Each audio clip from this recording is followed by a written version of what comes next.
Hi! I lost my girlfriend the same day our son was born. 12 hours earlier, I was holding her hand in a hospital room, laughing through nerves and staring at our baby, like nothing bad could ever touch us. And by that night, I was being told the woman I loved was gone. I still don't think there's a clean way to explain what that kind of whiplash does to a person. One minute, your whole life is opening up in front of you, and the next it feels like someone has ripped the future out of your hands before you even had time to understand it was real. We were both 29, and this was our first child. We'd spent months talking about names, about what kind of parents we wanted to be, about how tired we'd be, and how we'd probably argue over diapers and feeding schedules, and then laugh about it later. We had all those normal conversations people have when they think they've got time. That's the part that keeps hitting me the hardest. We thought we had time. The pregnancy had been this huge, life-changing thing, but it had also become our normal. We'd built everything around it. There were baby clothes folded at home, a car seat already strapped in, photos on our phones of the nursery, half-finished conversations about what our son might look like, whose nose he'd have, whether he'd be calm like her or stubborn like me. She was excited in this quiet, steady way. I was excited in a more frantic way, pacing around, checking bags, rechecking hospital paperwork, pretending I was prepared. Even with all the nerves, that day started as the best day of my life. I remember the hospital in fragments now. The bright lights, the constant beeping, the smell of antiseptic, nurses moving quickly but calmly. That strange sense that everything is both completely routine and also the biggest moment in the world because it's happening to you. There had been a blood clot in her leg during the pregnancy, something we knew about, something the doctors had been monitoring. It was serious, but we were trying to trust the people looking after her and not let fear take over every thought. When it came time for the C-section, I was terrified for all the usual reasons and for a few extra ones. But I kept telling myself that hospitals do this every day, that she was strong, that we'd get through the birth and then begin the sleep-deprived, beautiful chaos everyone warns you about. And then our son arrived. I can still hear that first cry. I can still see her face when she saw him. Tired, overwhelmed, emotional, but happy. Really happy. That moment is burned into me. For a little while, everything was exactly what it was supposed to be. We had our baby. We were together. We were becoming a family. I looked at her and thought, we made it. I remember leaning over her and telling her how amazing she was. I remember her looking at him like she already knew him. There's so much from that part of the day that I never want to lose. Because if I let the ending swallow everything else, it feels like I'm letting it take her from me twice. After the surgery, she was moved to the ward to recover. She was exhausted, obviously, but talking, aware, herself. We were doing all the first day things, staring at our son, sending a few messages, answering family. Her mom was over the moon. Everyone was. It felt like we had crossed some huge finish line together. There was pain from the surgery, but none of it seemed outside what we expected. Nobody in that room felt like we were hours away from disaster. That's another part I struggle with. There was no warning in the emotional sense, no moment where the room suddenly changed and gave me a chance to prepare. It was just life, and then it wasn't. A few hours later, she got up to go take a shower. That was it. Just an ordinary thing. A tiny, normal thing in the middle of this huge day. The clot traveled to her lungs. Everything after that blurs when I try to line it up in order. But the feeling of it is crystal clear. Confusion first, then fear, then that awful moment when the people around you stop speaking to you, like this is a problem they can quickly solve. Hospital staff rushed in and out. There was movement, urgency, words I could hear, but couldn't absorb. I remember holding our son at one point and feeling completely disconnected from my own body, like I was in the room and not in the room at the same time. I remember asking questions that didn't really sound like questions, just broken bits of disbelief. I remember waiting.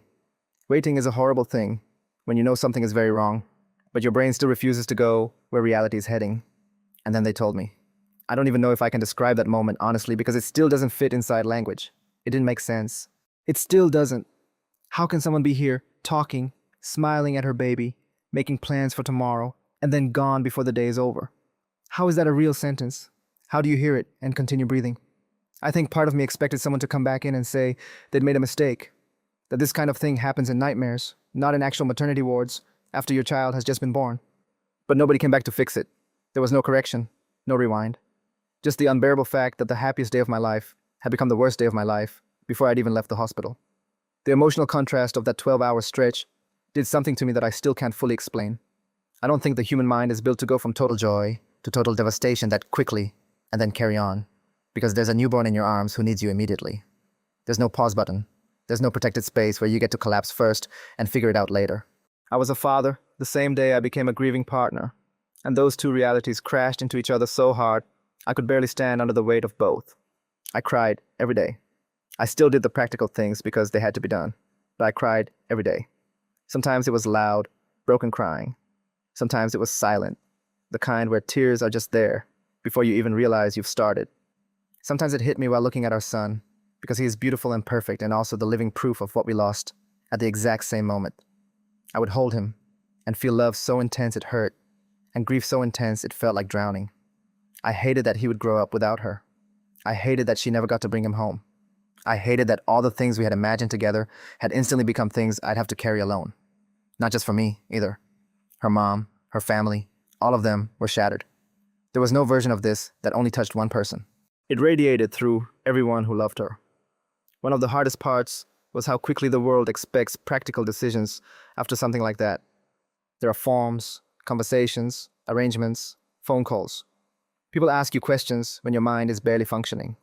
You're supposed to make choices while your entire inner world is screaming that none of this should be happening.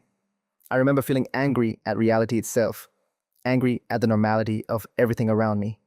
Machines still hummed, nurses still worked, other babies were still being born. People in the hallway were still talking at normal volume. The world had not stopped, even though mine had. That felt almost insulting. I know that sounds irrational, but grief is full of irrational moments. I also felt alone in a way I'd never experienced before. Even when people were around me, even when they were kind, even when they were trying to help, there was this isolation in the center of it all. It was my son in one arm and the absence of the woman I loved in the other. People could sympathize, but they couldn't step into that exact place with me. And because it happened around childbirth, around what's supposed to be celebration, there was this added sense of emotional dislocation. We should have been taking pictures and arguing over who the baby looked like. We should have been bringing flowers home and laughing about how little sleep we were about to get. Instead, I was trying to understand a future that no longer matched anything we had spent months preparing for. I kept replaying the day in my head. Every conversation, every look, every tiny detail. Did she say anything I missed? Was there some sign? Could anything have been different? I think that's probably a natural response when something so sudden happens. Your brain starts digging through the rubble, desperate to find causality, because randomness is unbearable. But all I kept coming back to was the same brutal truth. It was cruel, horrible, and unfair. There wasn't some meaningful explanation that made it easier to carry. It was just devastating. There were moments when I'd look at our son and feel guilty for the joy he still brought me. Then I'd feel guilty for the moments when grief overshadowed the joy. It was all tangled together. Love, pain, gratitude, rage, disbelief. People talk about mixed emotions like they come in neat categories, but this was more like every emotion I had was happening at full volume all at once. I loved him instantly. I missed her instantly. I was proud. I was broken. I was needed. I was barely functioning. Somehow, all of it was true at the same time. In the days after, messages came in from people near and far. Some knew us well, some didn't. Some had no idea what to say and just said they were sorry. Some shared their own losses. At first, I didn't even know why I was reading any of it. I didn't know why I talked about it at all. I think a part of me just needed proof that this had actually happened, that I wasn't trapped in some impossible break from reality. And another part of me needed to put the weight down for a minute, even if only through words, because carrying it silently made it feel even heavier. What surprised me was realizing how many people understood grief, even if their stories were different. Not the exact shape of mine, because I wouldn't wish that on anyone, but the language of devastation, the shock, the emptiness, the feeling that your life split into before and after in a single moment. I had felt so completely alone at first, but hearing from other people reminded me that grief isolates you emotionally while still being one of the most human things in the world. There are so many people walking around carrying losses you'd never guess just by looking at them. That realization didn't fix anything, but it did make me feel less like I had been dropped off the edge of the map. I started to believe that talking about it, even badly, even through tears, even when I didn't know what I was trying to say, might be one of the only ways to survive something like this. Not because words solve it, but because silence can make pain feel endless and sealed shut. Sharing the burden doesn't reduce the love or the loss. It just keeps the grief from swallowing you whole in private. I don't think one person's grief can be measured against another's. Pain isn't a contest. Tragedy takes different forms, but when it hits hard. Mine is mine, and someone else's is theirs, and none of us really get through it by pretending we're stronger than human. If anything, the only thing that has made any of this even slightly bearable is the moments of humanity inside it. The people who show up, the people who say her name, the people who ask about our son, the people who don't try to explain it away or rush me past it, the people who let me be shattered and still remind me I'm not carrying it in a vacuum. I still don't have some neat understanding of why I needed to tell this story. Maybe because saying it out loud makes it real, in a way that my mind still resists. Maybe because I needed someone, anyone, to witness the enormity of what happened. Maybe because I wanted to honor her by saying plainly that she was here, she was loved, she became a mother, and she should have had the chance to keep living that life with us.